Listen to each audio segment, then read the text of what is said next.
आप सभी का इस शिक्षण में स्वागत है। प्रभु यीशु ने मुझे आज बोझ दिया है, इस वचन का प्रकटीकरण दिया है पवित्र आत्मा के मार्गदर्शन में। मैं आपसे बांटना चाहता हूँ। मेरे आज का शिक्षण का शीर्षक है वादा निभाने वाले परमेश्वर की हम सेवा करते हैं। वाह! याद रखना, हमारा परमेश्वर अपने वादे को कभी नहीं भूलता है। परमेश्वर के वादे निरंतर स्थिर है। कभी कभी हम भूल जाएंगे, लेकिन परमेश्वर नहीं भूलता है। इस बात का इस शिक्षण से हमें और भी मजबूती से, गहराई से हमारे विश्वास को बढ़ाने वाला ऐसा प्रेरणा हमें आपको मिलेगा इस शिक्षण के द्वारा। इसके संदर्भ में मैं आपके साथ पढ़ता हूँ उत्पत्ति के 31 अध्याय में 13 वचन में।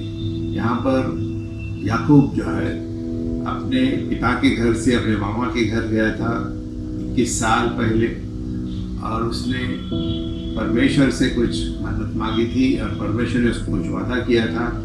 और 21 साल बीत गए, लेकिन परमेश्वर उसको नहीं भूला।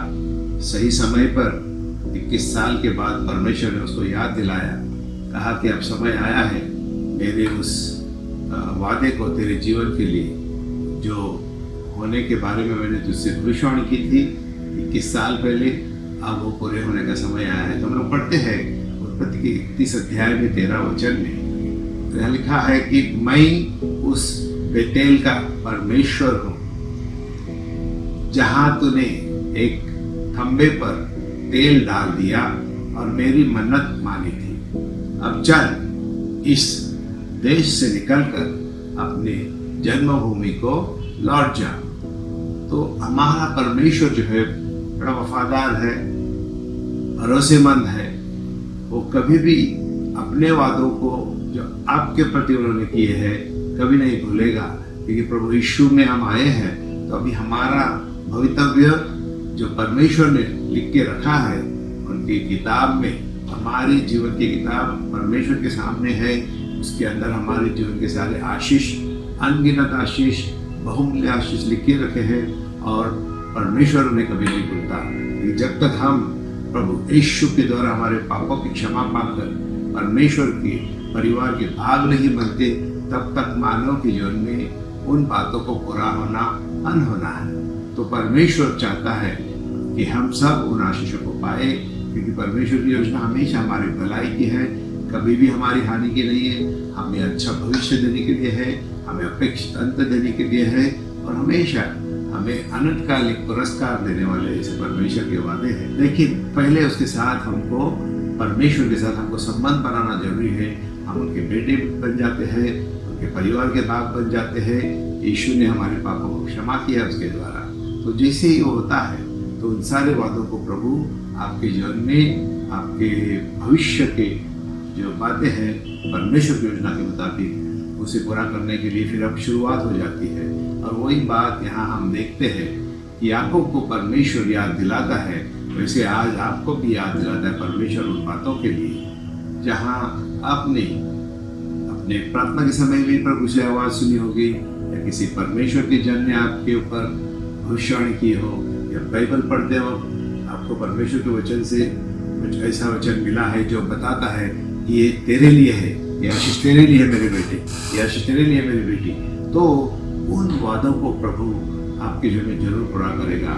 आप भूले हो तो भी चिंता मत करो, लेकिन परमेश्वर के मार्ग पर, प्रभु यीशु ने सिखाए हुए तत्वों के ऊपर, प्रभु यीशु के पवित्र लहू से अपना शुद्धिकरण करके, निरंतर पश्चाताप की जीवन जीकर, कि नम्रता का जीवन जीकर, अपना क्रूस उठाकर प्रभु यीशु के पीछे आपको बोल लेना बहुत जरूरी है।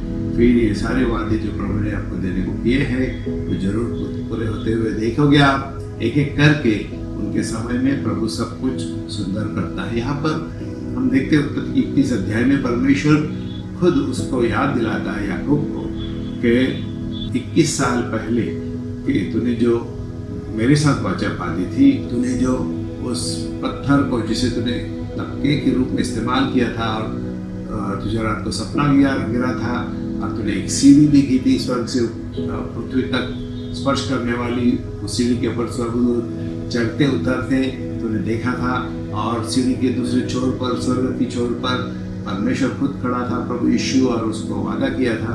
और प्रभु कहता है, और याकूब ने कहा था कि अगर जहाँ मैं जा रहा हूँ वहाँ तो मुझे संपन्न करेगा पिता और मुझे आशीषित करेगा, तो मेरे सारे आमदनी का दशमांश मैं तुझे दूंगा। तो ये सारी बातें जो है वो परमेश्वर याद रखता है। आपने किए वादों को परमेश्वर याद रखता है कि प्रभु जब आप वचन के मुताबिक चलते हो तो परमेश्वर आपके लिए सारी वो बातें करता है जो उन्होंने देने के लिए कहा है। परमेश्वर आपकी हर एक प्रार्थना को जानता है, याद करता है, वहाँ तक पहुँचे। क्योंकि प्रभु यीशु के नाम से जब हम प्रार्थना करते हैं तो हमारी प्रार्थना यही हवा में कहीं गायब नहीं हो जाती, लेकिन सीधा परमेश्वर के स्वर्गीय सिंहासन के सामने पहुँचती है, सुगंधित धूप के जैसे पहुँचती है। ऐसे प्रकटीकरण के 8:4 में लिखा है कि हमारी जो प्रार्थना है परमेश्वर के स्वर्गीय सिंहासन के सामने धूपदानी में सुगंध के जैसा पहुँचती है प्रार्थना हमारी, और स्वर्गदूत उसे लेते हैं और परमेश्वर के सिंहासन के सामने जो वेदी है उसमें से जलता कोयला निकालकर उसके तक हमारी प्रार्थना मिलाई जाती है। और फिर उस प्रार्थना का जवाब के रूप में परमेश्वर उसे फिर से पृथ्वी पर भेज देता है।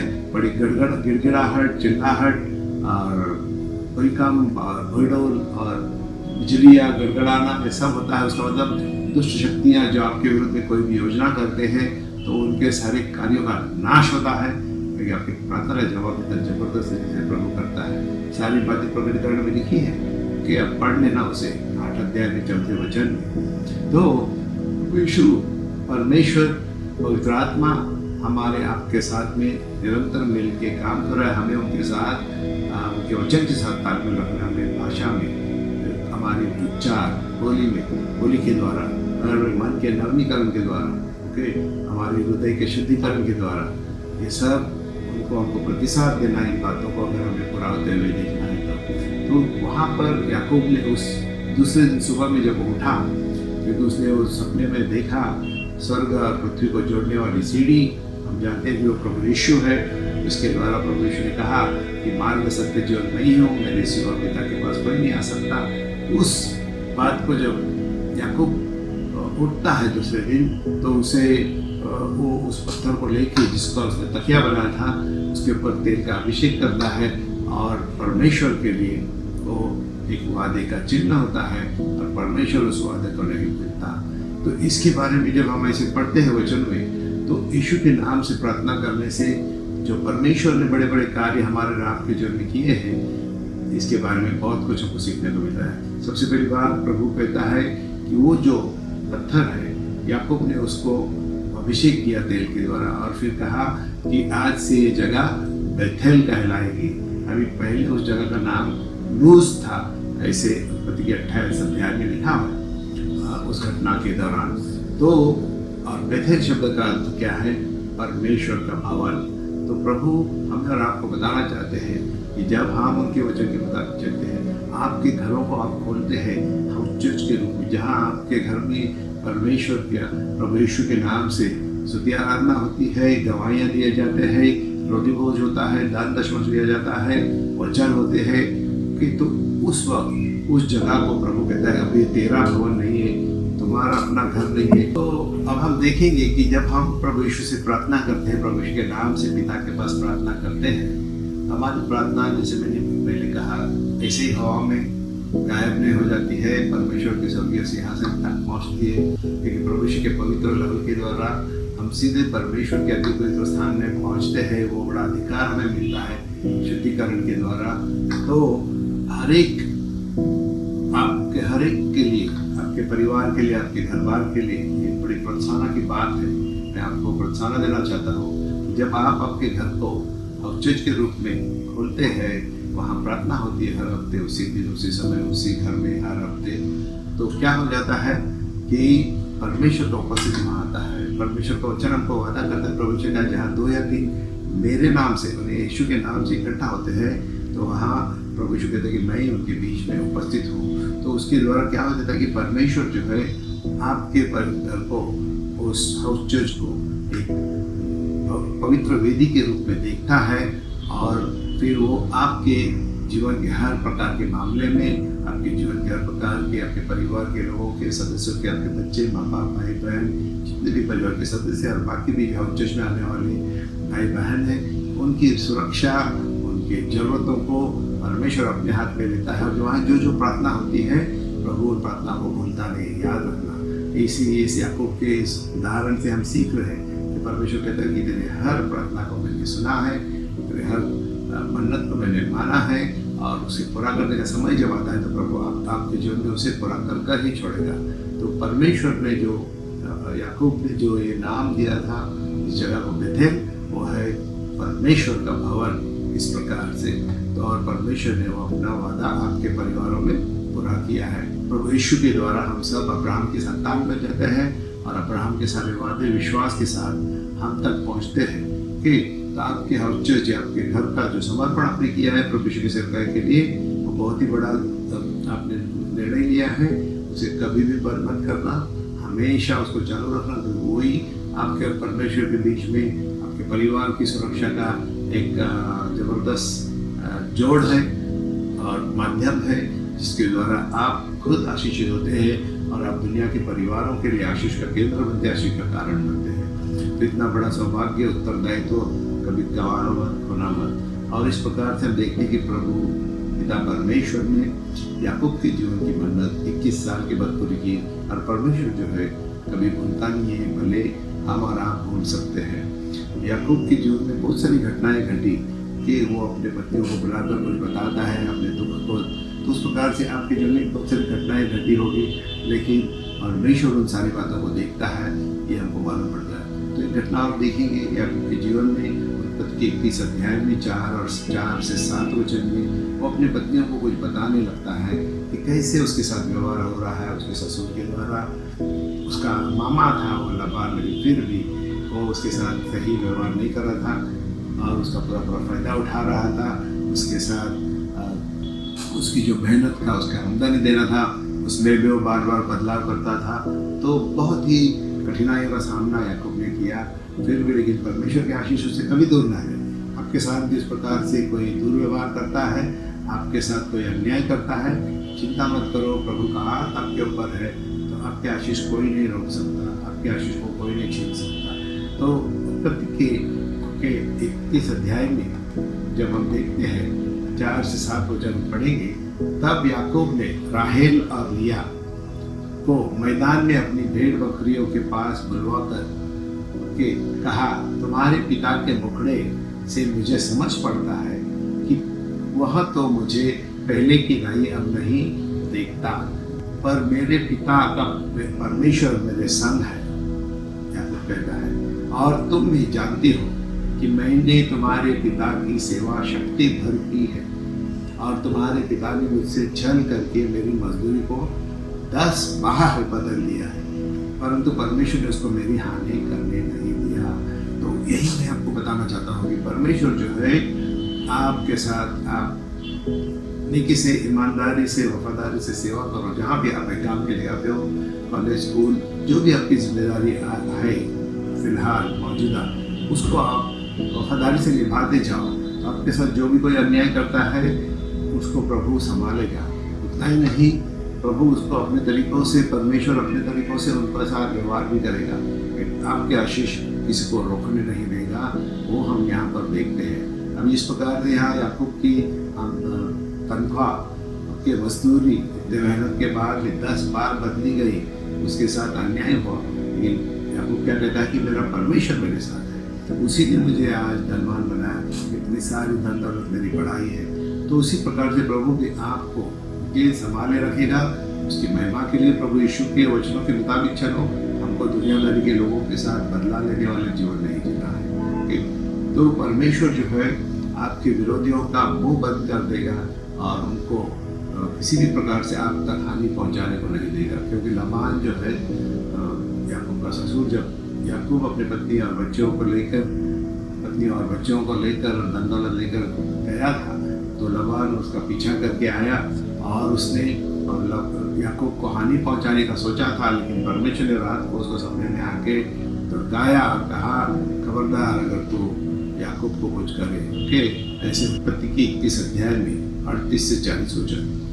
याकूब लबान को बता रहा है, इन 20 वर्षों से मैं तेरे पास रहा, उनमें ना तो तेरी भेड़ बकरियों के गर्भ गिरे, ना मेंढे का मांस और मैंने कभी खाया, जिसे बनेले जंतुओं ने फाड़ डाला उसको मैं तेरे पास न लाता था, उसकी हानि नहीं उठाता था, चाहे दिन को चोरी जाता था रहे चाहे रात को, तू मुझी से उसको ले लेता था। मेरी तो यह दशा थी कि दिन को धाम और रात को पाला मुझे खा गया और नींद मेरी आंखों से भाग जाती थी।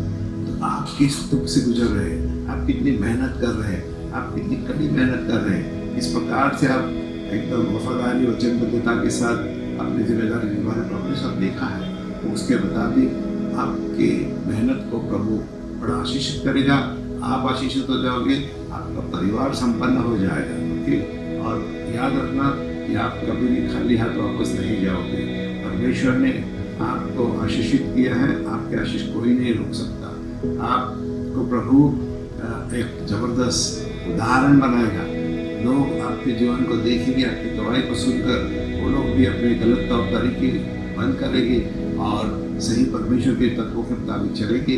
और आप प्रभु यीशु में जिस प्रकार से सफलता पा रहे हैं, उसी प्रकार से लोगों को भी मौका मिलेगा, उनका भी उत्साह बढ़ेगा कि प्रभु यीशु के तरीकों से चलो।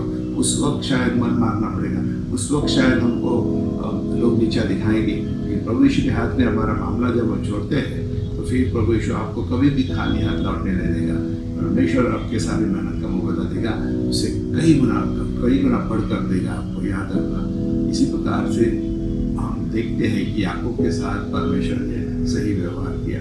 तो अब मैं आप सभी के लिए प्रार्थना करता हूँ, भविष्यवाणी करता हूँ कि आपको और हमें याद रखना है कि हमारा परमेश्वर जो है, प्रभु यीशु जो है, पिता परमेश्वर है, पवित्र आत्मा अपना वादा निभाने वाला, वादा का पक्का करने वाला परमेश्वर है। तो मैं सारांश करता हूँ अपने शिक्षण का कि परमेश्वर कभी भी अपने वादों को जो आपके प्रति किया है, आपके परिवार के प्रति किया है, कभी नहीं भूलेगा। शायद आप कभी भूल सकते हैं, लेकिन परमेश्वर उसको नहीं भूलेगा। तो आपके इस प्रभु यीशु के जाल में, आपके प्रभु यीशु के शिष्य बने रहने में आप किस अवस्था में हैं, किस स्तर पर है आत्मिकता की, कोई मायना नहीं रखता, क्योंकि पवित्र आत्मा जो है आपके अंदर है, मेरे अंदर है, और वो आपको बदल रहा है, आपके अंदर से परिवर्तन कर रहा है, और आप आपके जीवन के क्षेत्र में सफलता ही सफलता देखोगे। उसके साथ परमेश्वर दुख मिलाने नहीं देगा। और प्रभु यीशु आपके साथ है, तो अभी से लेके अनंत काल तक आप आशीषित हो चुके हैं। मेरे साथ कहना, प्रभु यीशु, मैं आपके ऊपर पूरा विश्वास रखता हूँ कि आप मुझे कभी भी खाली हाथ नहीं लौटाओगे। हर परिस्थिति में आप जो हक से आपने मुझे देने के लिए योजना बनाई है, और मैं आपके तत्वों के मुताबिक आपके वचन के खिलाफ कोई कार्य नहीं करता हूँ, तो फिर मुझे पूरा विश्वास है कि आपने मुझे जो आशीष दी है, पृथ्वी पर मैं बहुतायत जीवन जीऊँगा मेरे परिवार के साथ में मिलकर, और मैं दुगुना आशीषित हूँ, क्योंकि आपके आशीष प्रभु यीशु अनंत काल तक टिकते हैं।